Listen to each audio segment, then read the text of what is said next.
of what the effect of a tourism. So we are not going to look into some of them. Let's move on. So how can we do that? How can we reduce the negative environment and cultural impact? One of them is by controlling or checking what you call. I was looking at it, that we have a future in tourism, but let it be sustainable. There are many areas that we can do it. We can involve the people in the universities to come up with research papers like this one and advise the government. Let's not think that we can do it by ourselves. We can involve the stakeholders in the industry, and this way we can have a wonderful Another dance which is called Banjar Kikan, and this dance is a form of indispensable part of Kebankan festival. This dance is held in outer courtyard of the house and only youngsters can take part in it. The word Banjar means kind of bamboo pole, while Kikan means dance. There is also Second part was, often we do festivals with a lot of government support and it fails.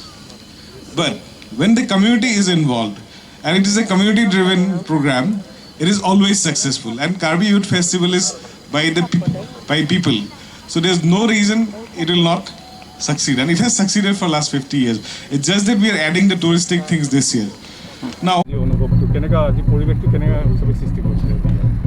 অনুভৱটো বৰ ভাল আমি বৰ্তমান কাৰ্বি আংলং সাহিত্য শাখিতৰ পৰিষদৰ মুখ্য কাৰ্যবাহী সদস্য মাননীয় ডক্টৰ তুলিৰাম ৰংহাং তেখেতক পৰামৰ্শলৈ আজি কাম কৰিবৰ কাৰণে আজি বহুত ইচ্ছা তেখেতে আমাক ইণ্ডিপেণ্ডেণ্টলি আমাক কাম কৰিব দিছে তেখেতৰ আজি ব্যস্ততাৰ মাজত তেখেতৰ আহা কথা আছে যে তেখেতে মেছেজ দিয়া হৈছে আৰু সকলো ইয়াত উপস্থিত ডেলিগেটছ সকলৰ লগতে আৰু আমাৰ আলহী দিল্লীৰ পৰা আহা কেনিয়াৰ পৰা আহা সকলো কথা কৈছে যে আজি CM ব্যস্ততাৰ মাজত আহিব কিন্তু বৰ্তমান যেনেকা দৰে আমি কাম কৰি গৈছে আৰু বিভিন্ন ৰাইজে আৰু বিভিন্ন ইলাকা যিজন আমাৰ কাৰ্বি আংলং এটা পটেনচিয়েল আছে এই পটেনচিয়েললৈ আমি ইয়াত ডেভেলপমেণ্ট কৰিব পাৰিম আৰু যথেষ্ট যোৱাকালিৰ পৰা আমি ৱৰ্ল্ড টুৰিজম ডেৰ এডভান্স আমি পাতা হৈছে লাংবুকো আমি ট্ৰেকিং কৰিছে মাননীয় আমাৰ অমৰ টিছো ডাঙৰীয়া আহিছে আমাৰ MLA বিধায়ক আহিছে যথেষ্ট এইবিলাকলৈ